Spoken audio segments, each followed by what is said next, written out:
2024 में आईएएस बनना चाहते हो? तैयारी स्टार्ट कर दी है?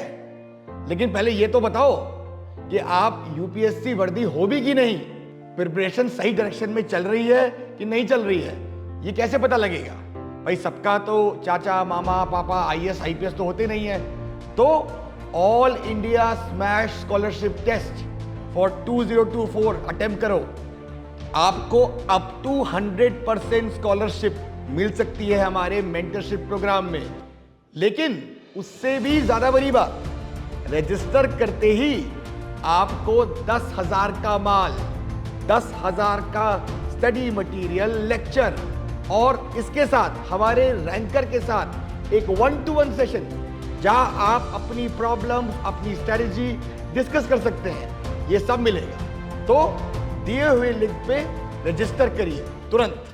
हेलो एवरीवन, मेरा नाम मलिका नैन है। यूपी पीएससी की साल 2021 की परीक्षा में मुझे 10वां रैंक प्राप्त हुआ है।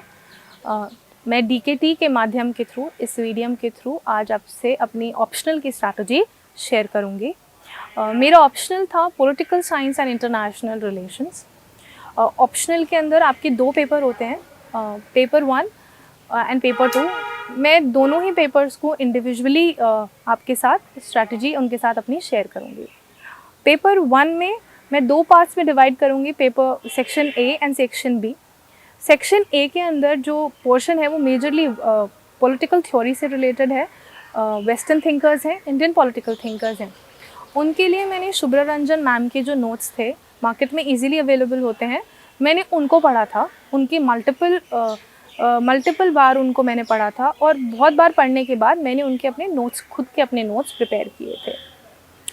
एंड आई वुड रेफ़र कि आप ऐसा नहीं हो कि आप पहली बार उन किसी भी नोट्स को पढ़ें, उन नोट्स को पढ़ें और डायरेक्टली आप उनसे अपने नोट्स बनाने शुरू कर दें। आप उनको 2-3 बार पढ़ें। जब आपका कंसेप्चुअल क्लैरिटी हो जाए एक पर्टिकुलर टॉपिक के ऊपर, जब आप उनको समझ सकें उस पर्टिकुलर टॉपिक को, तब आप उसके ऊपर अपने नोट्स बनाएं। तो मैंने भी ऐसे किया था, मैंने पहले उन्हें अच्छे से मल्टीपल बार पढ़ा और फिर अपने उनसे खुद के नोट्स बनाए। एंड आई थिंक वो काफ़ी सफिशेंट है पेपर 1 के पार्ट ए को डील करने के लिए। वेस्टर्न पॉलिटिकल थिंकर्स और इंडियन पॉलिटिकल थिंकर्स को डील करने के लिए वो बहुत सफिशेंट है।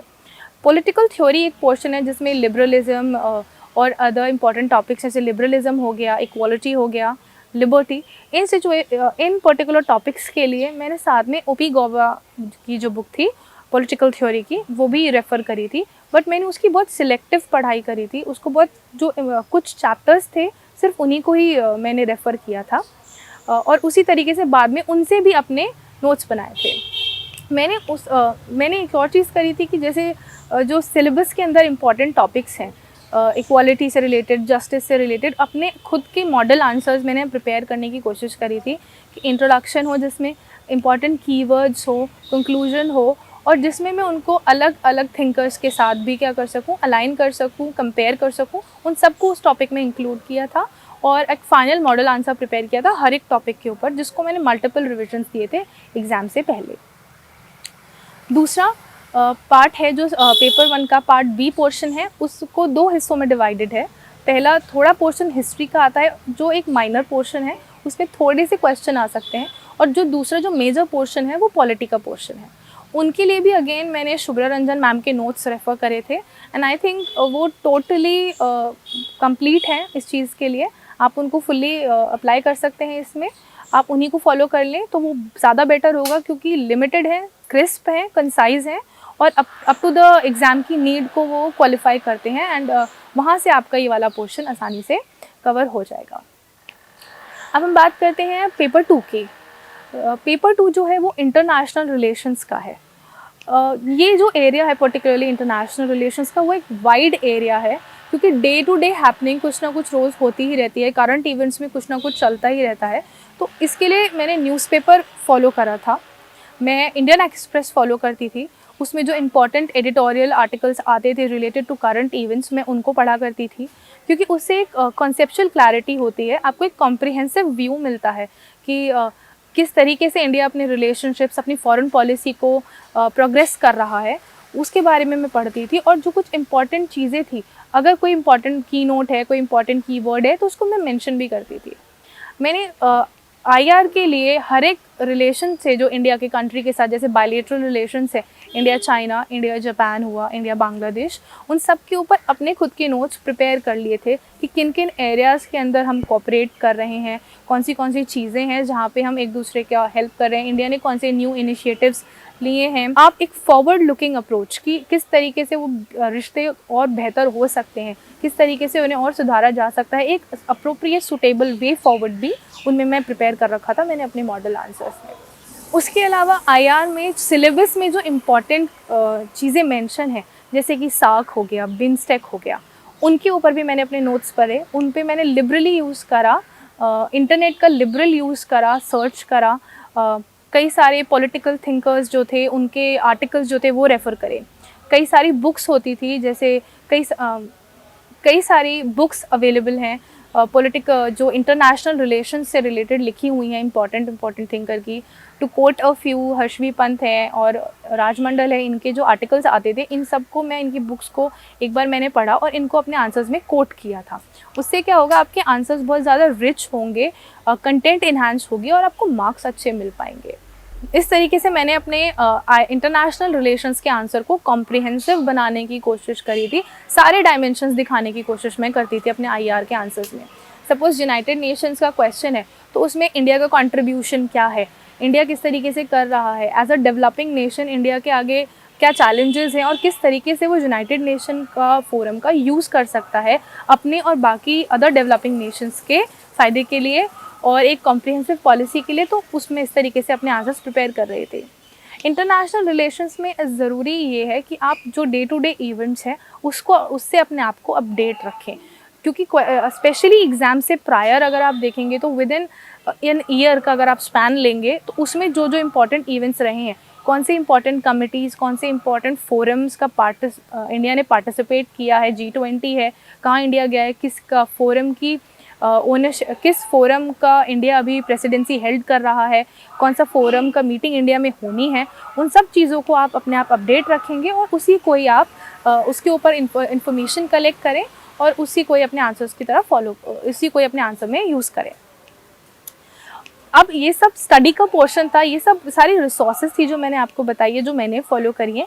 उसके बाद एक जो इम्पॉर्टेंट की एस्पेक्ट है वो है आपकी आंसर राइटिंग का। ऑप्शनल में answer writing is very important. आपको ज़रूरी ये है कि आप जो पढ़ रहे हैं उसको पेपर में आर्टिकुलेट प्रॉपर तरीके से कर पाएँ, वो ज़्यादा बेनिफिशियल होगा।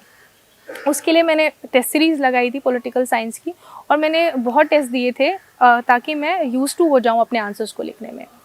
इनिशियली मुझे भी प्रॉब्लम हुई थी अपने आंसर्स को टाइम फ्रेम करने में और with in stipulated time period में लाने में, क्योंकि ऑब्वियसली आप क्वालिटी के लिए जाते हैं, यू थिंक कि आप आपकी जो ऑप्शनल के आंसर्स हैं वो क्वालिटी वाइज बहुत अच्छे हों। तो सिचुएशन में इनिशियली मुझे प्रॉब्लम थी कि मैं टाइम फ्रेम में नहीं ला पा रही थी, बट जैसे जैसे आई इन्हांस्ड माई आंसर राइटिंग तो वो टाइम में भी आ गया और क्वालिटी भी I started getting good quality of answers at the end point.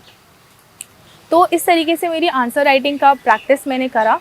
और ऑप्शनल के लिए तो ज़रूरी ये है कि आप घर पे भी अपने आंसर्स प्रैक्टिस करते रहें। आप अगर कोई टॉपिक पढ़ भी रहे हैं, इंटरनेशनल रिलेशंस में भी आप कोई आंसर पढ़ रहे हैं, तो उसमें उस टॉपिक को पढ़ते वक्त भी आप देखें कि आप उससे कौन सी चीज़ें ग्रास्प कर सकते हैं जो आप अपने आंसर्स में यूज़ कर सकते हैं। छोटे छोटे कीवर्ड्स होते हैं, आप देखें कि इंडिया के जो मिनिस्टर्स हैं, एक्सटर्नल अफेयर्स मिनिस्टर्स हैं, उनकी कहाँ का उनकी ट्रैवल्स हैं, कहाँ जा रहे हैं, किस देश के साथ कैसे संबंध बेहतर बन रहे हैं, आप उन चीज़ों को भी अपना ध्यान रखें और उन्हें भी अपने आंसर्स में कोट करते चलें। और मैंने एक चीज़ और जो करी थी, जो मैं बताना भूल गई थी GS पेपर 1 के में, कि जो स्टैटिक टॉपिक जो होते थे जब मैं अपना आंसर लिखती थी, जैसे सपोज़ इक्वालिटी का एग्जांपल मैं दे रही हूँ कि इक्वालिटी का कोई क्वेश्चन होता था तो मैंने पूरा आंसर लिखा, अपना इंट्रोडक्शन, बॉडी, और जब कंक्लूजन लिखने लगी तो उस कंक्लूजन में मैं इंडिया में यूज़ करती थी कि इंडिया में इक्वालिटी कहाँ है, उसको मैं अब इंडिया में रेफ़र करवाने की कोशिश करती थी कि जो मेरा कंक्लूजन वो इंडिया कंटेम्प्रेरी रेलेवेंस ज़रूर दिखाए कि आज के टाइम में वो कहाँ है। जस्टिस अगर मैं दिखाऊं तो मैं दिखाऊं कि जस्टिस का पोर्शन इंडिया के प्रीएम्बल में भी है हमारे। तो इस तरीके से अगर आप स्टैटिक पोर्शन का भी कंटेम्प्रेरी रेलेवेंस कंक्लूजन में अगर दिखाएंगे तो वो भी एक आपका आउटलुक दिखाएगा कि आप कितने बेहतर तरीके से अपने आंसर्स को फ्रेम करते हैं। तो बात यही है कि आप अपने आंसर्स को, पॉलिटिकल साइंस पर्टिकुलरली अगर आप फॉलो करेंगे PSIR को अगर अपना ऑप्शनल बनाएंगे तो ज़रूरी ये है कि आप स्टैटिक, जैसे मैंने आपको बताया शुभ्रा रंजन मैम की नोट्स, साथ साथ आप अपना डेली न्यूज़पेपर जो आता है, कोई भी एक न्यूज़पेपर जो आपके पास अवेलेबल हो, उसको आप रेगुलरली फॉलो करके अपने नोट्स को करंट अफेयर से अलाइन करते जाएं और उससे ही आपके आंसर्स इनरिच हो पाएंगे। और आंसर राइटिंग तो बहुत ज़्यादा मस्ट है, बहुत ज़रूरी है कि आप अपने आंसर्स को फ्रेम करते हुए चलें। और मैंने एक चीज़ और करी थी, मैंने PSIR के आंसर्स के लिए, क्योंकि मैं UPSC की तैयारी कर रही थी, तो मैंने कुछ टॉपर्स के आंसर्स जो अवेलेबल हैं, ऑनलाइन अवेलेबल हैं, उनको भी देखने की कोशिश करी थी ताकि मुझे पता चल सके कि अच्छा क्वालिटी आंसर कैसा हो सकता है। वो भी आपको हेल्प करेगा। इंटरनेट पे इजीली अवेलेबल हैं, आप भी उनको थ्रू जाके देख सकते हैं कि किस किस तरीके से आंसर्स उन्होंने लिखे हैं और आप अपने आंसर्स को उनसे कैसे कंपेयर कर सकते हैं या उनसे कुछ पॉइंट्स जो इम्पोर्टेंट है वो अपने आंसर में इनबाइब कर सकते हैं। इस तरीके से आप अपना ऑप्शनल करेंगे और आपको ज़रूरी ये है कि आप अपने ऑप्शनल में ट्रस्ट रखें, क्योंकि ऑप्शनल एक ऐसी चीज़ है जो आपके साथ एक मोस्ट प्रॉब्ली 2-2.5 साल तक आपके साथ रहने वाला है। आपको लॉन्ग टर्म तक उसे पढ़ना पड़ेगा। तो it has to be one जिससे आप कनेक्ट महसूस करते हो, जिसको आप टाइम दे सकते हो, जिसको आप फाइंड करते हो कि वो इंटरेस्टिंग है। तो ऐसा ऑप्शनल चूज़ करें जो आपको इंटरेस्टिंग लगता हो, जो आप लगता हो जिसे आप सफिशिएंट टाइम दे सकते हैं, क्योंकि वो आपको और मदद करेगा उस ऑप्शन को ज़्यादा अच्छे से समझने में, एक ज़्यादा बेटर आंसर लिखने में। एंड आई विश कि आप लोग भी अपने गोल की तरफ अच्छी से जाएँ और अच्छी तरीके से अपने आंसर्स को एनरिच करें और अपने गोल को अचीव करें। Thank you.